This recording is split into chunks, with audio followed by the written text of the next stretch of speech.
అందరికీ నమస్కారం అండి. Welcome to our channel. Andhra Pradesh రాష్ట్ర ప్రభుత్వ ఉద్యోగులకు రాత్రికి రాత్రే సంచలన ఉత్తర్వులు విడుదల చేయడం జరిగింది. సో ఈ వీడియోలో వీడి గురించి పూర్తి వివరాలు అయితే తెలుసుకుందాం. సో ముందుగా వీడియోని సపోర్ట్ చేసే వారందరూ కూడా వీడియోని ఒక లైక్ చేసి మీ తోటి ఉద్యోగ మిత్రులకు వీడియోని అయితే షేర్ చేయండి. ఛానల్ని ఫస్ట్ టైం విజిట్ చేసినట్లయితే తప్పనిసరిగా సబ్స్క్రైబ్ చేసుకుని పక్కన ఉండే బెల్ సింబల్ని యాక్టివేట్ చేసుకోండి. ఆంధ్రప్రదేశ్ రాష్ట్రంలో ప్రభుత్వ ఉద్యోగుల జీతాల చెల్లింపుల విషయంలో ప్రభుత్వం గుడ్ న్యూస్ చెప్పింది.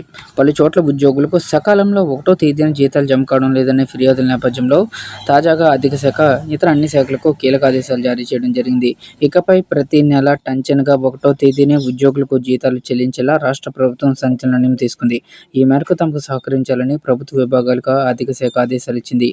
రాష్ట్రంలో అన్ని కార్యాలయాలు జీతాల బిల్లులను వెంటనే ఐఎఫ్ఎంఎస్ వెబ్సైట్లో అప్డేట్ చేయాలని ఆర్థిక శాఖ ఆదేశించింది. జీతాల బిల్లులు సమయానికి అప్డేట్ చేయకపోతే సంబంధిత డీడీఓలపై చర్యలు తీసుకోవాలని శాఖాధిపతులకు సూచనలు చేసింది. ప్రస్తుతం రాష్ట్రంలో సుమారు 3,900 మంది ఉద్యోగుల ఆధార్ వివరాలు ఐఎఫ్ఎంఎస్లో ఇంకా అప్డేట్ కాలేదని గుర్తించారు. వీరిలో సుమారు 1,900 మంది అవుట్సోర్సింగ్ ఉద్యోగులు, కాంట్రాక్ట్ ఉద్యోగులు ఉన్నారని తేలింది.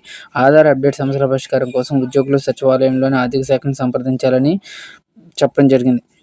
ఇంకా గతంలో డిప్యుటేషన్లో పనిచేసి బదిలీలపై కొత్త చోట చేరిన ఉద్యోగులకు కూడా ఆధార్ అప్డేట్ సమస్యలు ఎదురవుతున్నట్లు గుర్తించారు.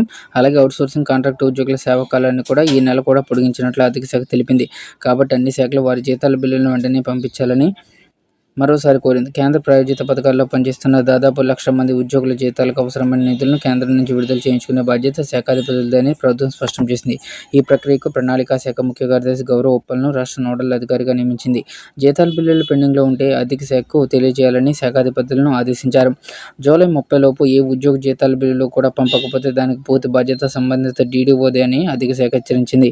దీంతో అనేక మంది డీడీఓలు ఇప్పటికే సచివాలయానికి వెళ్లి సాంకేతిక సమస్యలను పరిష్కరించుకుంటున్నారు.